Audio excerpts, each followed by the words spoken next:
sama. Nah, itu. Nah, itu yang Halo, halo Om Dani. Guru sudah datang.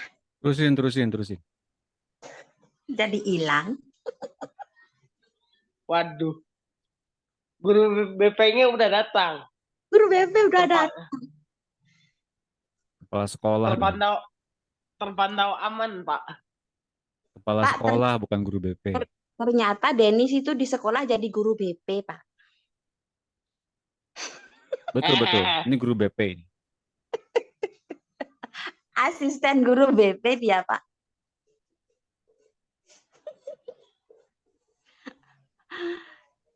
Luar biasa ya jika ada anak-anak muda yang ada di sekelilingnya Denis ya.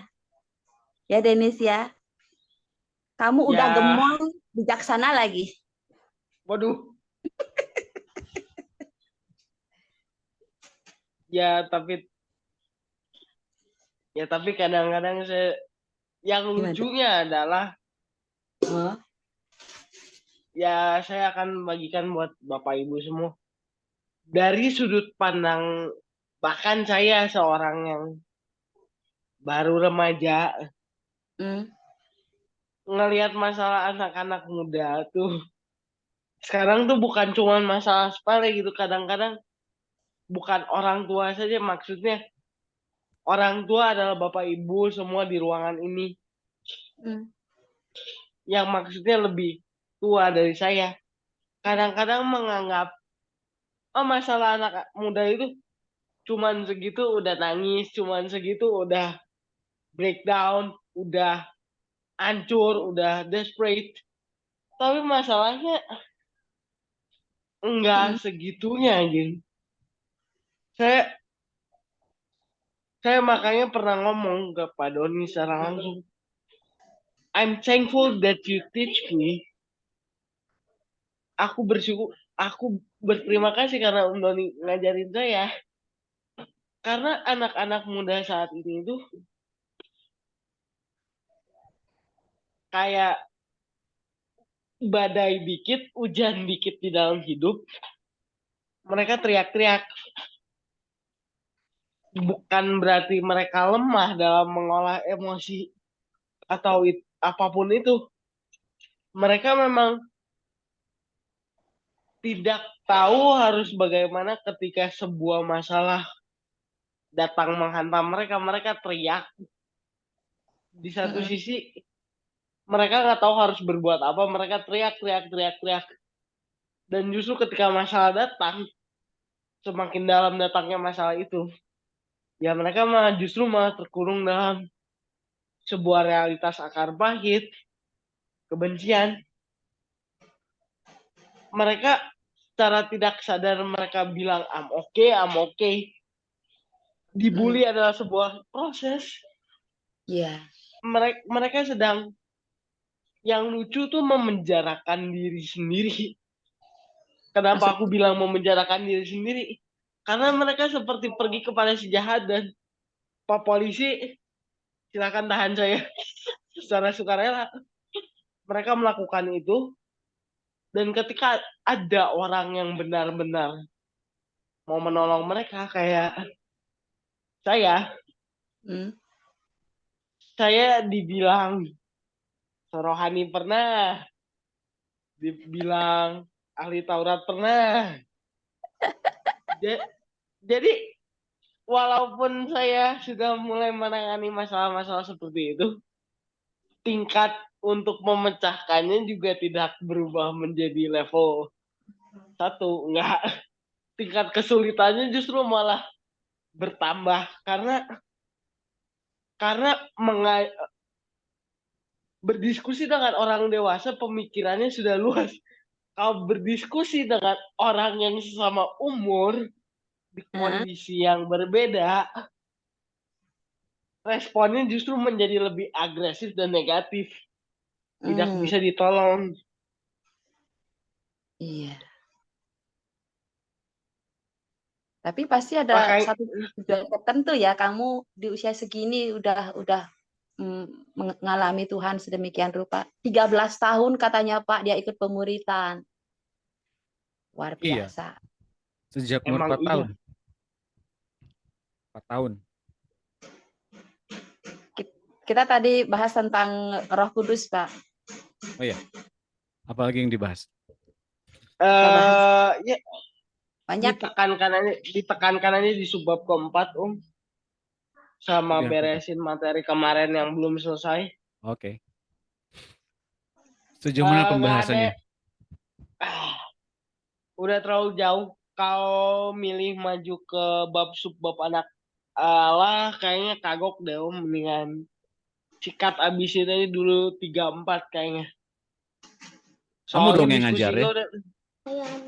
diskusinya udah terlalu dalam. Wush, dalam. Sedalam apa sih? Pengen tahu. Ke dalam lautan. Doni Oke. nggak ada tuh 1 jam ini udah diskusi. Iya ya. Mohon maaf ya teman-teman. Saya baru pulang. Tadi pagi-pagi memang saya juga dan tim RTM Bandung itu ada acara. Kami Layanan. ada pelayanan keluar. Jadi tadi juga bertemu dengan ini sebentar. Saya titipin dulu ya. Karena ada tugas dari RTM Pusat juga buat saya di hari besok. Recording. Terus lalu kemudian saya mengizinkan Bu Made sendiri dan Denis untuk bantu Bu Made dalam hal ini. Silakan pandu diskusi sampai saya selesai mengerjakan tugas. Belum selesai juga sebetulnya, tapi saya mau masuk untuk memberikan terima kasih kepada Bu Made dan Denis yang telah memandu acara FG ini. Buat tangan dong buat mereka. Oh, salah. Salah tombol. Salah tombol. Maaf. Malah Oke. joget. Oke, sejauh yang Satu. tadi saya dengar itu materi Roh Kudus ya. Materi Roh Kudus diberikan kepada orang percaya agar kita benar-benar mengalami Roh Kudus. Jadi tidak ada seorang pun yang memang lebih tinggi tingkatannya karena lebih lebih katakanlah mungkin banyak orang bilang oh dia lebih peka, dia lebih berurapan. Sebetulnya itu hanya di luaran saja. Dalam konteks begini, dalam satu tugas, dalam satu kemudian seseorang mesti didoakan, dilepaskan dari yang jahat, misalnya dia butuh guidance. Memang betul ada tuntunan Roh Kudus. Seperti orang ini dituntun langsung oleh Tuhan lewat orang ini, lewat hamba Tuhan ini. Tapi sebetulnya nggak langsung kemudian si hamba Tuhan ini jadi Tuhan, bukan. Untuk kemudian si orang ini kemudian bisa mandiri sendiri bersama dengan Roh Kudus untuk kemudian masuk ke dalam seluruh kebenaran kerajaan Allah. Jadi tugas seorang hamba Tuhan yang memang sudah peka dipimpin Roh Kudus bukan mendikte orang untuk ngikutin perkataan saya yang berasal dari Roh Kudus, bukan. Tapi tugas orang percaya yang mendengarkan suara Roh Kudus adalah mengimpartasikan hidup Kristus sehingga hidup Kristus yang ia impartasikan itu kemudian menghidupkan saudara-saudaranya, menghidupkan jemaatnya, kalau dia punya gembala ya, kalau dia punya jemaat, menghidupkan teman-temannya kalau dia punya fellowship, menghidupkan keluarganya kalau dia punya keluarga, dan menghidupkan semua yang ia temui dengan hidup Kristus yang ia punya itu. Hingga hidup Kristus menjadi spreading, menjadi begitu menyebar kepada banyak orang lewat hidup yang berdampak indah dari orang yang Ngawal 1 jam asik juga. ngalamin Roh Kudus. Sampai Ya, ini katanya Lele udah capek sejam. Capek ngawal sejam. Ya sudah, terima kasih ya Denis. Nah teman-teman, kalau tadi kita mendengarkan soal materi Roh Kudus itu juga dia adalah jaminan untuk kita beroleh penyelamatan di hari Tuhan. Itu yang menjadi bagian kita ya, bagian kita, hak kita. Tapi kewajiban kita apa? Nah kewajiban kita, pengen tahu nggak apa kewajiban kita? Siapa yang pengen tahu? Bukain videonya sama-sama. Yuk, kita berfoto bersama dulu. Kalau ada yang keluar. Siapa yang keluar ini barusan? Oke, silakan. Kalau kita punya hak dipimpin Roh Kudus sampai dengan hari penyelamatan, apakah kita juga punya kewajiban? Punya. Yuk, sebelum saya bukain jawabannya, buka kamera dulu dan kita berfoto bersama. 1, 2, 2. Oke, selamat sore Bu Made, Bu Yunike, Denis, Bu Monica, Bu Helvi, Bu Marta Mida, Bu Dina, Bu Levina, Bu Nurhaida. Ini ada Hosana David. Siapa nih Hosana David? Saya baru dengar. Tepuk tangan dan cheese. Satu lagi. Cheese. Terima kasih teman-teman. Oke. Penasaran kan? Hak kita adalah diselamatkan oleh Roh Kudus sampai dengan hari penyelamatan. Dan kewajiban kita adalah siapa yang tahu? Pada Roh Kudus? Siapa yang tahu? Kita punya kewajiban loh pada Roh Kudus. Mendengar tuntunannya. Mendengar tuntunan itu udah pasti, tapi ada kewajiban yang lain. Memberitakan Kristus. Bukan. Ya percaya. Percaya pada yang mematerikan kita, yang meninggal kita. Iya, Ya. percaya dan Oke, percaya bisa. Tapi ada lagi kewajiban yang lebih jelas, lebih strict, lebih Oh, penolong. salah. Bertekun. itu Oh, dibuktikan ada karena lewat buah roh, ada Roh Kudusnya. mencapai kesempurnaan Kristus. Lewat apa? dalam hidup kita. Oke, ngambang lagi. Menghidup. Saya jawab ya. Bayar utang.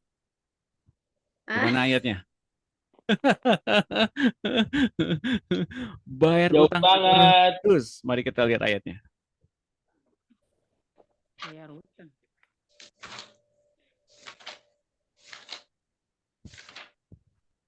Roma 8. Roma 8 ayat. Kenapa nih nggak muncul? Sebentar. Roma 8 ayat. Nggak muncul. Kenapa ya? Sebentar. Nge-like. Kayaknya ya. Sangat. Roma Bisa nggak? 8 ayat. Sebentar. Saya cari dulu. Nah ini dia. Kursornya mah jalan, Om. Iya. Ini keluar dulu bentar. Oke. Nah, saya gedein sekarang.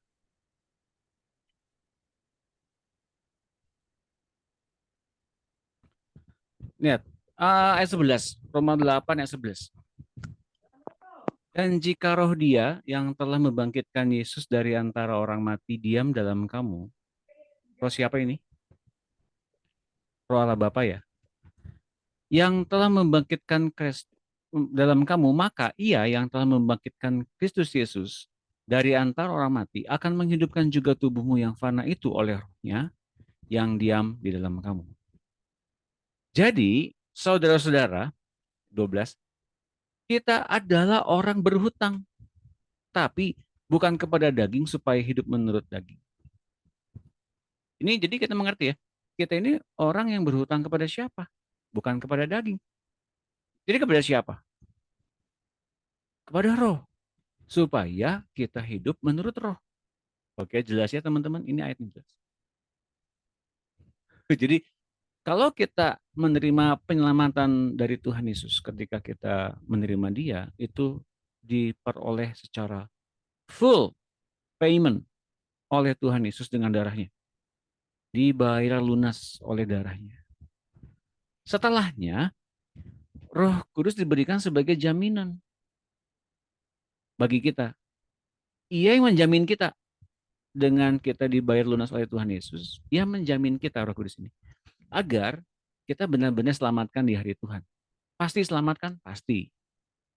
Tapi kita berutang pada Roh Kudus yang memberikan kepada kita jaminan. Nah, jaminannya yang Ia berikan apa? Ya, berupa hidup, yang tadi Dinis bilang, hidup seperti Kristus, sempurna seperti Kristus. Caranya gimana? Nurutin apa saja yang dikatakan Roh Kudus, maka kita membayar setiap kewajiban kita dengan ketaatan kepada Dia. Jelas ya teman-teman? Oke, ada pertanyaan? Termasuk dimeteraikan juga ya Pak ya. Dimateraikan kan udah pasti, betul, oleh Roh Kudus. Tapi kan jaminan itu seperti suatu hal yang kita Iya, betul. bayar ke bank. Iya. Banknya menjamin kita udah bayar, cuman kita masih bayar ke bank juga kan.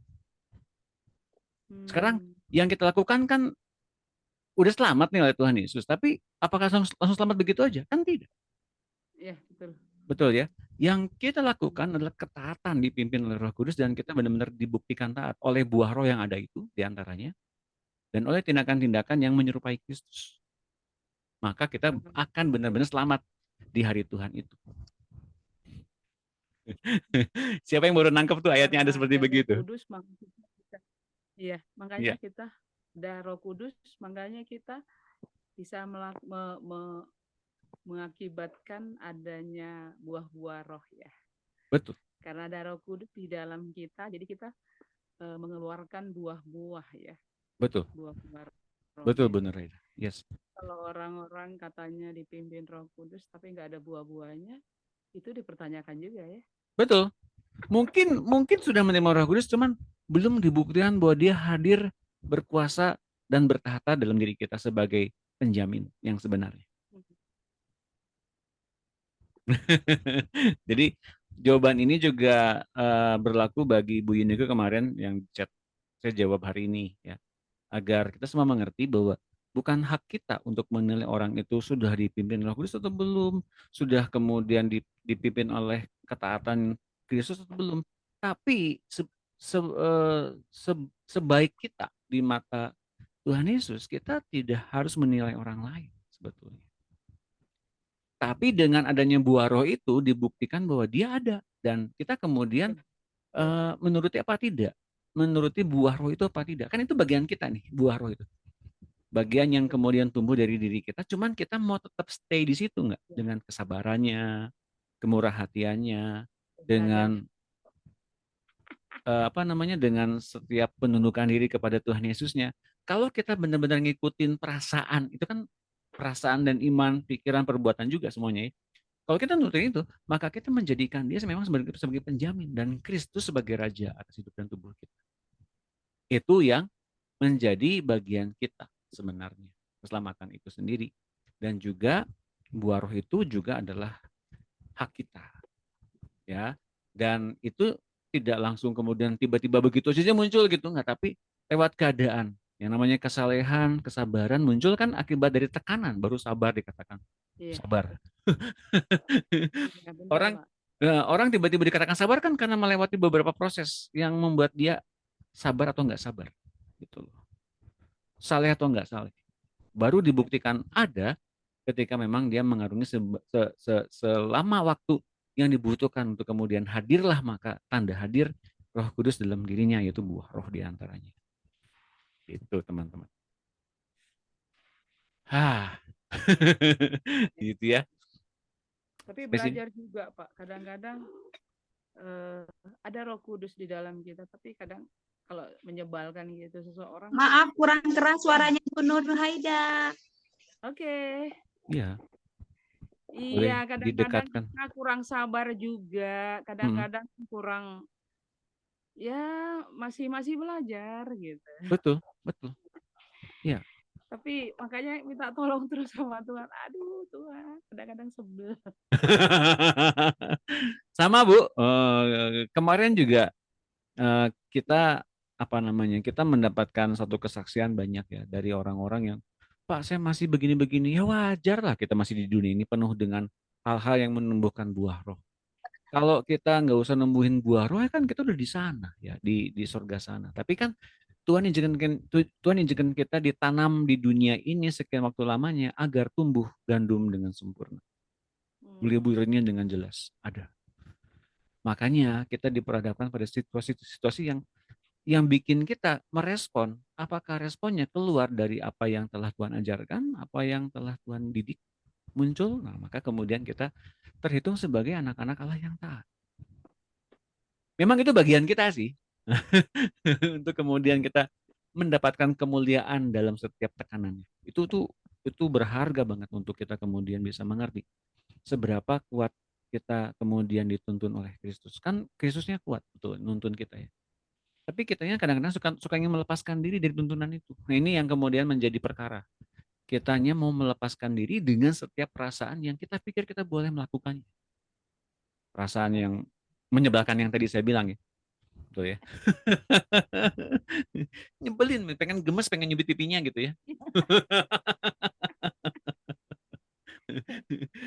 Ya.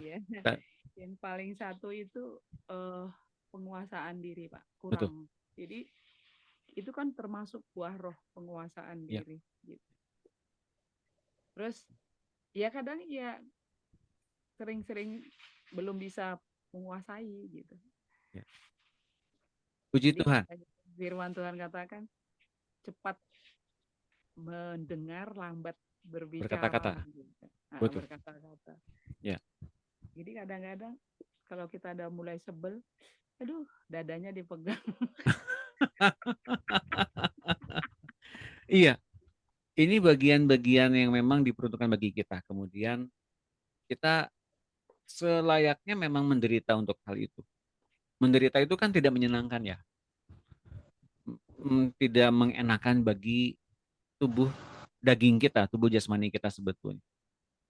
Tapi percayalah, cepat atau lambat, kalau kita bisa mengerti bahwa ternyata penderitaan yang dimaksudkan itu untuk menghukum kuasa dosa yang bergerak hidup dalam tubuh jasmani kita lewat kedagingan.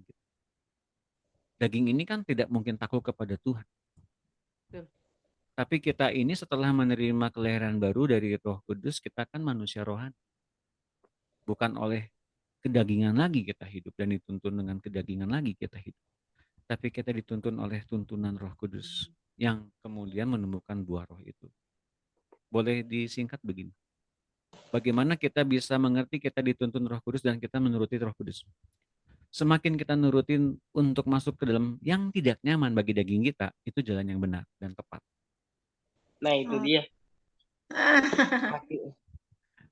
Gitu ya.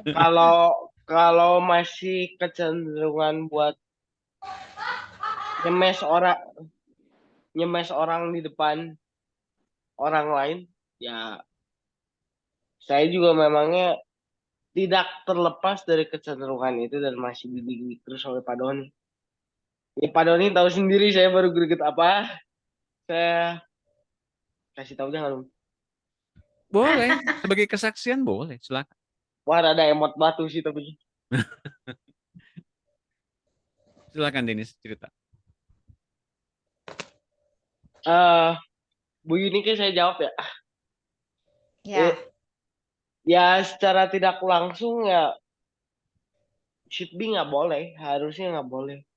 Karena beberapa waktu lalu dalam sebuah kelas PAK di sekolah saya diskusi tentang Roh Kudus. Satu kelas. Banyak argumentasi dari teman-teman saya. Om. Ya. Pause dulu recordnya. Oke. Jadi mengemukakan kebenaran itu belum tentu kitanya benar di mata Tuhan. Kok nggak bisa sih? Karena pada konteksnya kita tidak bijaksana dalam mempraktekkan kebenaran. Terutama jika ini berkaitan dengan tingkat pengertian yang kita anut dibandingkan dengan tingkat pengertian yang orang lain anut. Mungkin kita punya tingkat pengertian yang luar biasa. Orang lain belum sepenuh tingkat pengertian kita. Jadinya kita nganggap remeh tingkat pengertian orang lain. Dan kita kemudian lebih tinggi dibanding mereka, maka kita jadinya sombong. Nah, ini yang menjadi perkara penting buat kita semua ya. Makanya saya sering kali mengingatkan Denis. Karena kita sering bertemu. Dan dia cerita banyak hal tentang hal-hal yang ada di sekolahnya, dengan teman-temannya. Karena jiwanya masih muda, ya berapi-api dalam memberitakan Injil. Kita sebagai sebagai kakak rohaninya gitu ya. Denis, kamu mesti benar-benar melihat tingkat pengertian orang lain dulu. Menyamakan persepsi itu bukan hal bahwa kita mengalah saja dan kita menghindari perdebatan, tapi membuat orang itu tidak kehilangan Kristus pada esensinya, tidak kecewa karena kemudian ya salah lagi, bis gimana dong yang benar gitu ya. Tapi mereka tetap bertumbuh karena mereka kita anggap benar, kita anggap kemudian orang ini nggak salah. Dengan begitu mereka nggak luka, dengan begitu mereka tetap bertumbuh. Daripada kita kemudian salahin terus, kita kemudian kritik terus, kapan benarnya orang seperti begitu ya? Mengapa? Karena seringkali orang ngikutin Tuhan Yesus udah capek duluan dalam pikiran mereka. Bukankah kita juga demikian kadang-kadang ya? Kalau kemudian kita tertekan, kita terhimpit, Tuhan ini gimana? Kan aku udah berdoa, kan aku udah minta tanda, kan aku udah baca kitab, kan aku udah ikut persekutuan, aku udah ikut FFG, aku udah ikut pemuridan. Selama ini yang kita lakukan adalah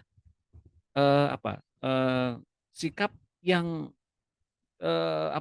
sikap yang seolah-olah mempersembahkan yang terbaik buat Tuhan. Tapi sebetulnya itu kepentingan kita. Tuhan, aku udah doa, sekarang genapi dong keinginanku. Tuhan, aku udah berpuasa, penuhi dong keinginan aku. Nah, seperti begitu teman-teman. Jadi hubungan kita dengan Tuhan Yesus itu bukan transaksional.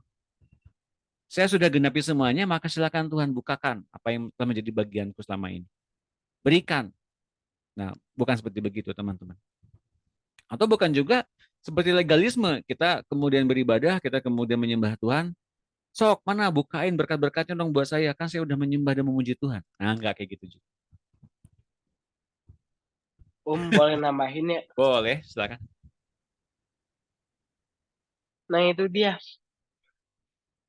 Kita semua di ruangan ini sama-sama belajar. Yang Pak Doni tekankan ke saya karena ya saya ketemu Pak Doni dalam seminggu itu bisa dibilang sangat sering. eh Karena memang udah kenal dari dulu juga.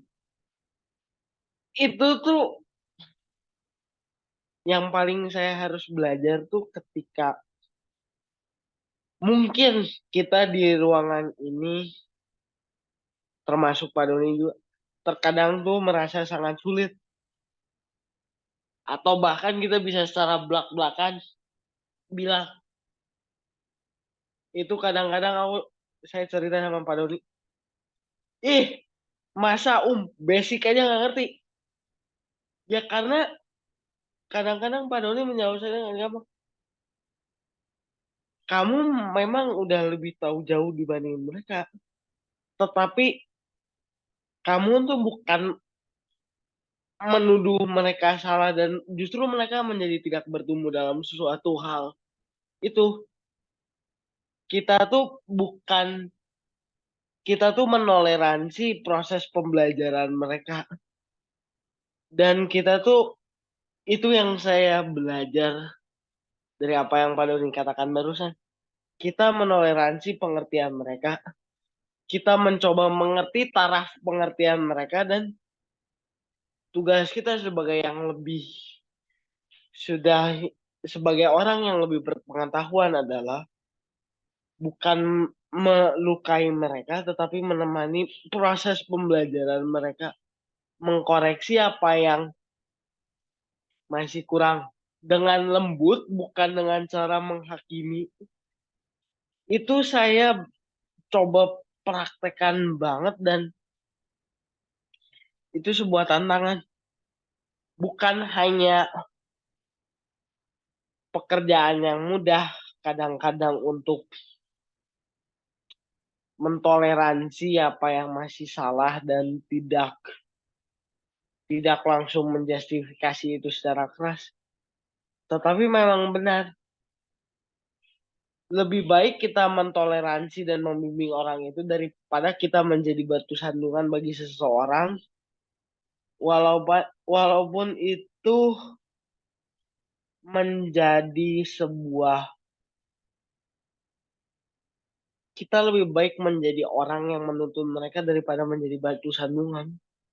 Karena ketika kita menjadi batu sandungan, secara tidak langsung kita kehilangan satu anak Allah untuk dimenangkan, untuk diajarkan lebih dalam, untuk diberikan pemahaman yang lebih tinggi dan lebih dewasa. Kita gagal menunaikan tugas kita sebagai terang Kristus ketika kita menjadi batu sandungan bagi orang lain. Karena ini yang Roh Kudus katakan kepada saya, itu perkataannya itu tajam banget dan di satu sisi itu memang benar. Walaupun orang Farisi Tuhan Yesus kecam, tetapi Tuhan Yesus tidak menghakimi mereka belak-belakan di depan umum, bukan? Roh Kudus bilang gitu. Bahkan Tuhan Yesus sendiri yang menciptakan seluruh tatanan alam semesta tidak menghakimi orang-orang yang masih berdosa, bukan? Justru dia mengajarkan mereka, menuntut mereka. Itu terdengar sangat sangat mengena di saya, dan walaupun itu memang sekeras itu betul. Bahkan dia saja selama 3,5 tahun di bumi ini tidak pernah melakukan hal tersebut, tidak pernah menghakimi orang lain. Jadi masa kita yang sudah belajar lebih jauh, kita yang sudah paham lebih tinggi, masih mau menghakimi orang lain dan menjadi batu sandungan. Itu menjadi PR bagi saya berminggu-minggu. Udah.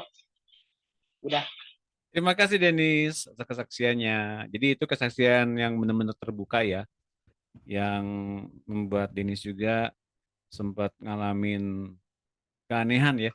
Kok saya dapat nilai seperti begitu gitu ya. Tapi sebetulnya yang Tuhan ajarkan adalah bukan seberapa salah atau benar kita, tapi dalam satu kerangka perjalanan hidup ini bersama dengan Tuhan, kalau kita lakukan hal yang salah, kita nggak dihukum, tapi kita dibenarkan, dikoreksi untuk beroleh kehidupan yang sebenarnya yang didapatkan dari Tuhan.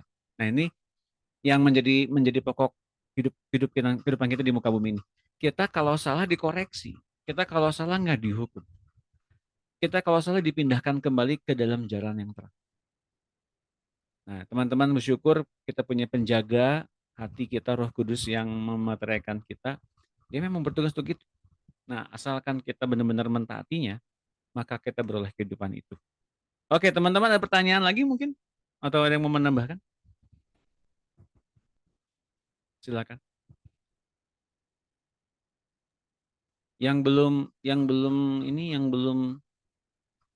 berpendapat, silakan berpendapat. Bu Dina, Bu Levina, Bu Yohana, Bu Helvi, Bu Monica, silakan. Ya. Dani, sepertinya kayaknya ada orang baru.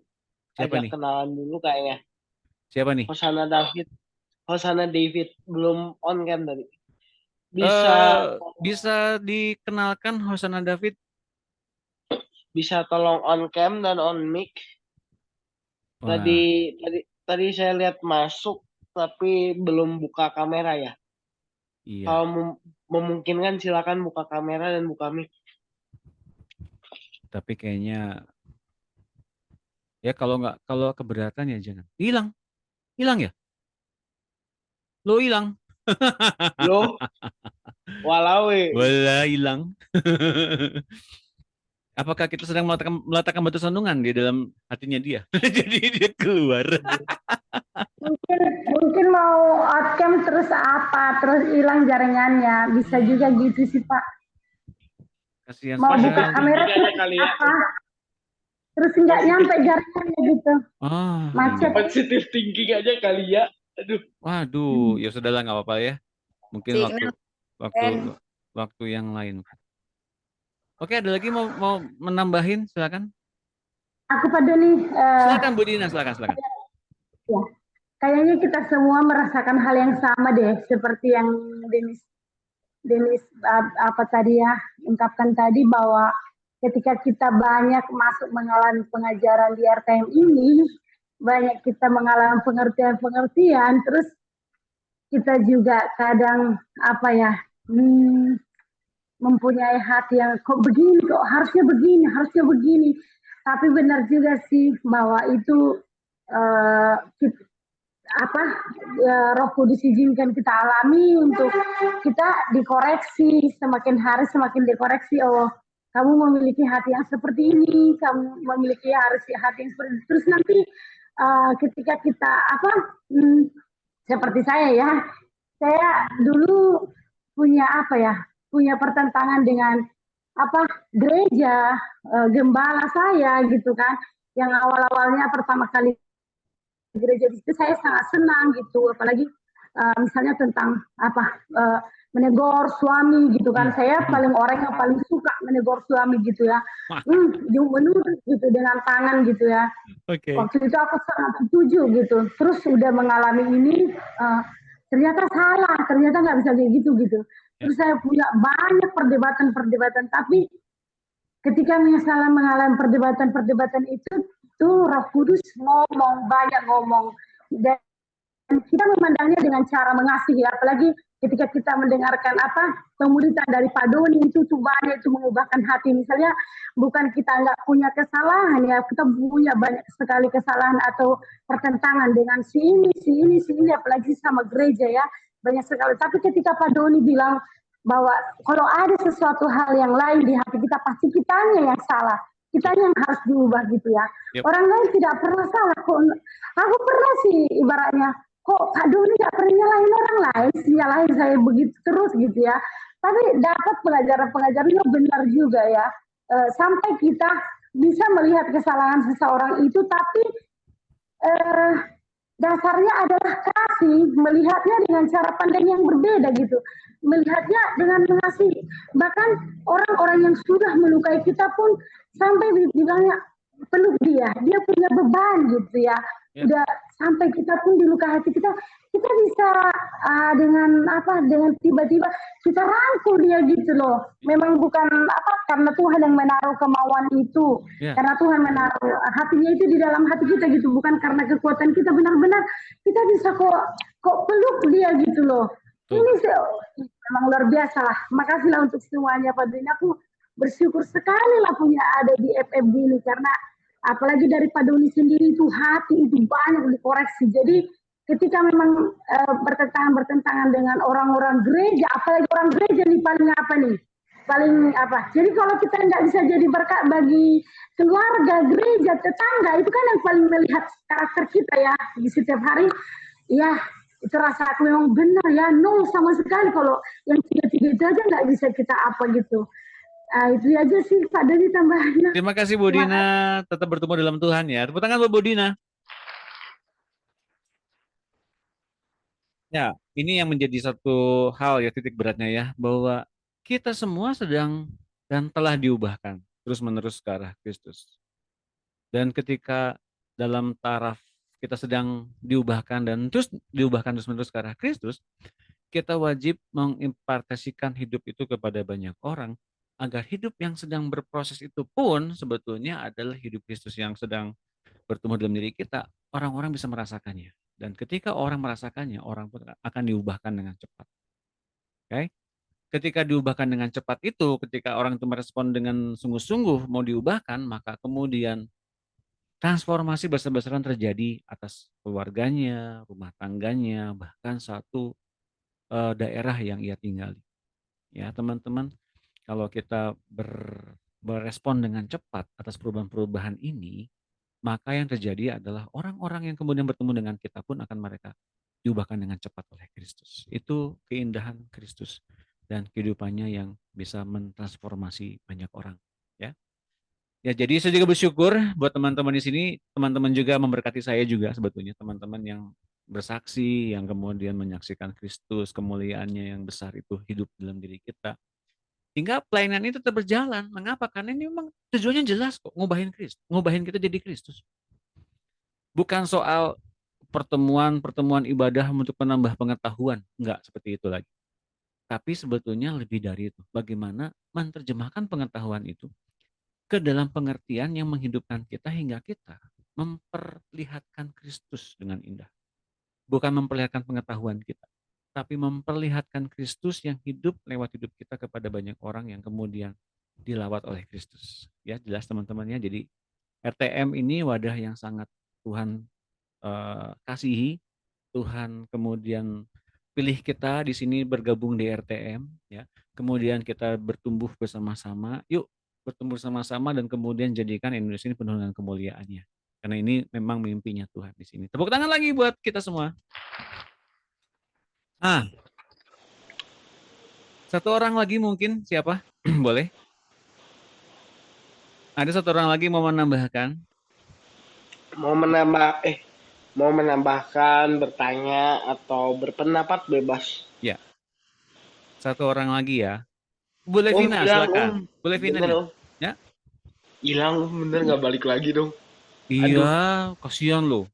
Siapa tadi namanya? walawe. Siapa namanya tadi? Hosana Dasid. Oke, nanti saya akan cari. Oke, silakan Bu Levina. Pak, Salam Pak. Halo. Ya dengar yang tadi Denis ada sampaikan tadi tentang perdebatan di dalam satu tempat atau dengan teman-teman. Saya juga dulu seperti itu, mengalami seperti itu. Tapi kan itu seakan-akan saya ngotot gitu. Maksudnya itu salah, kamu tuh harus seperti ini gitu.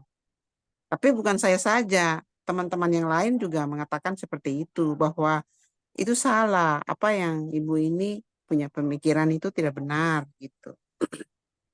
Tetapi lama-kelamaan karena orang teman ini menganggap itu benar menurut dia, itu prinsipnya. Jadi ya lama-kelamaan daripada setiap ketemu ngomong takut salah, takut tidak diterima, ya sudahlah kita ngikut aja. Biar aja Bu, biar aja dia seperti itu.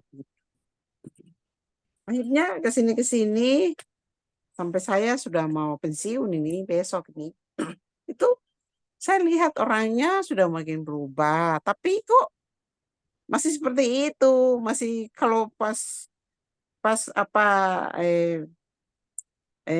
masuk atau pas kena dengan masalah itu dia mulai lagi. Dia itu nggak mau kalau ada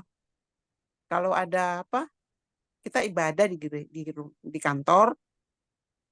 Dia nggak mau kalau ada hamba Tuhan yang dari GKI. Dia mau tuh hamba Tuhan dari GPGP atau hamba Tuhan dari GBI. Pokoknya selain GKI itu dia nggak boleh. Terus dia nggak boleh, dia nggak mau ngikut. Dia nggak mau ikut ibadah selama pendeta GKI yang kasih. Dia nggak mau. Dia bilang, itu nggak berapi-api. Itu nggak bisa gitu. Jadi saya itu gimana ya? Tapi padahal dia tuh Kristen, Pak. Tapi dia nggak mau. Dia itu sudah melayani juga di gereja. Sudah WL gitu. MC di gereja. Tapi untuk masalah seperti ini, dia itu sangat menentang. Sedangkan teman-teman saya itu tidak sependapat juga gitu. Jadi kemarin waktu kita ibadah, ternyata setelah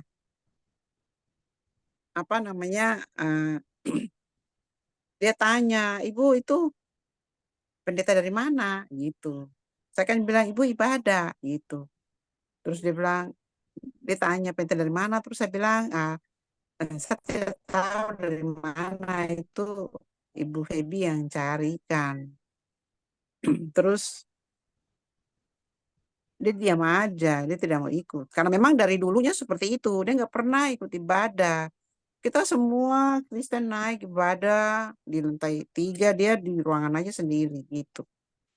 Tapi kalau giliran makan, dia minta dibawakan, ditimbain gitu. Terus kemarin ini teman saya kan nggak tahu. Saya ngomongnya itu aja, terus sudah ibadah. Ibadah, terus ada teman dia satu ruangan, tapi ini yang teman honor.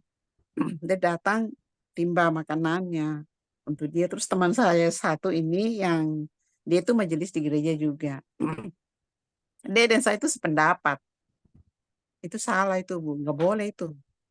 Dia pikir itu dia itu memangnya itu mereka kan bukan datang bawa nama lain. Saya bilang itu kan pakai nama Tuhan. Jadi kita harus menghargai, kita harus mengikuti. Kita kan yang punya iman. Bukan kita punya iman kepada pendeta itu, saya bilang. Meskipun pendeta itu baru belajar, dia masih sekolah teologi ya, atau mungkin praktek, itu Iya. kita tetap terima. Semua itu dari kita sendiri. Kita tidak perlu melihat pendeta. Jadi kan percuma ngomong sama dia. Jadi saya ngomongnya sama teman yang satu. Dia bilang, iya ibu gitu. Jadi pas dia ditimbain makanan untuk bawa ke dia, ada teman yang isi. Terus teman saya satu nih bilang gini, itu tuh siapa? Ah, untuk Ibu Mary itu. Saya sebut namanya. Wah banyak itu. Terus kasih ini. Kasih apa namanya? Kasih kurangi gitu. Masa ikannya sampai 5 gitu. Tidak bisa kurangi. Oke. Harusnya suruh dia naik sendiri makan, ambil. Dia kan malu gitu. Jadi saya dengar mereka ngomong terus saya bilang, wah ini terlalu juga. Iya. Terus udah akhirnya teman saya ini marah, dia marah terus akhirnya dikurangi. Iya. Tapi dia bawa dia makan karena itu sudah sering setiap bulan seperti itu. Tapi kalau pendetanya dari dia yang dia bawa, oh itu udah ini sekali. Dia sangat sangat gimana gitu. Jadi saya biar aja sudah. Jadi itu Pak, orang seperti begitu kita kan sulit untuk memberitahu. Yang tadi aku bilang, kita harus menghargai pengertian mereka, Iya. harus menghargai pendapatnya, keputusannya. Terus apakah itu sedangkan kita tahu nih kebenaran, tapi kita mau menyampaikan dia sudah menolak dengan sikapnya gitu. Jadi kan percuma juga. Seakan-akan kita mau membuang mutiara ke babi gitu. Jadi kan percuma gitu loh. Jadi saya tuh sampai detik ini tuh sampai memilih diam. Tapi saya itu di dalam hati itu Tuhan bilang kamu itu semua waktuku. Kamu Betul. tetap menerima, kamu Iya. tetap tunjukkan sikap yang baik. Kamu ya secara perlahan-lahan itu pasti dia akan mengerti juga. Iya. Tapi kan kasihan Pak, sampai orangnya sudah seumur gitu, dia kan tidak lama lagi pensiun. Tapi masih seperti itu. Nah itu bagaimana Pak solusinya? Nah, ini yang jawab Denis nih. Silakan Denis. Baik, saya coba jawab ya Bu Levina. Ya. Mirip banget ya sama kamu ya. Apa? Mirip banget sama kamu tuh. Oh, that's it. Makanya saya mau jawab. Nah, Mau jawab. Om Dani tahu kenapa?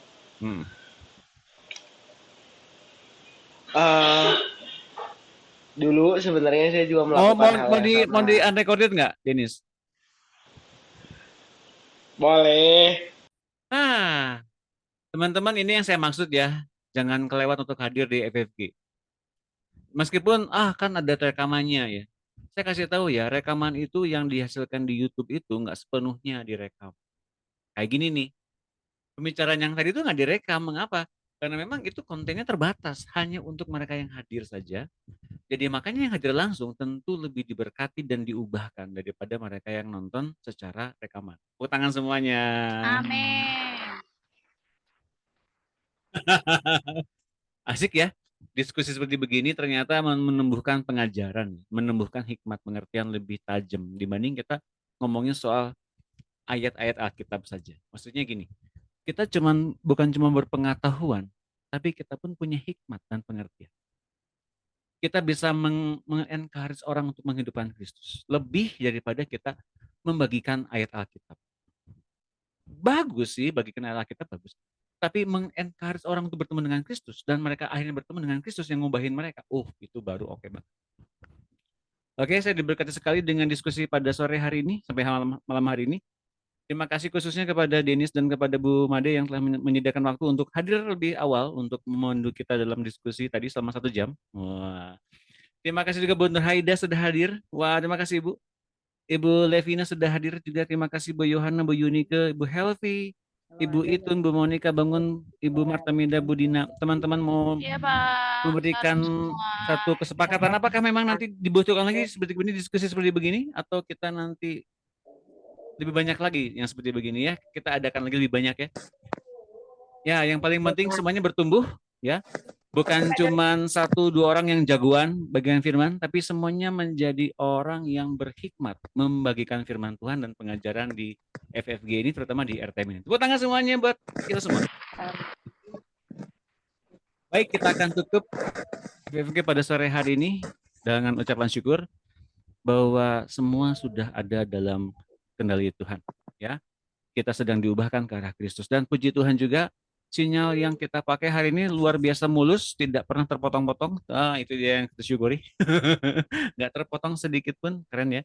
Dan kita bersyukur akan kebaikan Tuhan lewat pengalaman hidup kita yang ngubahin kita juga, ngubahin kita semua. Terima kasih atas role modelnya. Mari kita berdoa dan kita tutup acara ini. Terima kasih Tuhan Yesus, Kau yang bertahta atas kami semua, Engkau yang menjadi guru, Engkau menjadi pengajar, Engkau gembala kami, Tuhan pimpin kami. Dalam setiap kehidupan demi kehidupan yang kami nikmati, itu kehidupan-Mu yang berlimpah-limpah. Setiap padang rumput yang hijau dan setiap air yang sejuk yang kami nikmati, itu makanan terbaik bagi kami. Itu firman yang membuat kami berubah, yang membuat kami semakin serupa Engkau. Mari Tuhan pimpin kami semua untuk masuk lebih dalam dan lebih dalam lagi dalam setiap hikmat pengertian yang membuka setiap kemuliaan ini semakin indah di dunia ini. Dan setiap orang yang mencari Engkau mendapatkan. Setiap orang yang ingin diubahkan oleh Kau mendapatkan lewat hidup kami yang Kau utus pada mereka semua. Terima kasih Tuhan. Temukan kembali kami di hari Rabu dengan lebih dahsyat, lebih kuat, dan lebih berpengertian lagi, berhikmat lagi dalam Kau. Dalam nama Tuhan Yesus kami bersyukur. Haleluya. Amin. Oke, kita berfoto lagi satu kali lagi sebagai penutup. Kali ini penuh dengan senyum ya. Senyum yang diubahkan oleh Tuhan. 1, 2, 3. Lagi 1, 2, 3. Terima kasih teman-teman. Tuhan berkati semuanya sampai hari Rabu. Shalom. Terima kasih Pak Salam Doni. perubahan. Hari Salam Rabu. memurnikan. Semuanya. Iya. Bye-bye. Tuhan Terima berkati. kasih Denis dan Bu Made. Denis. Bu Made baru makan, Pak.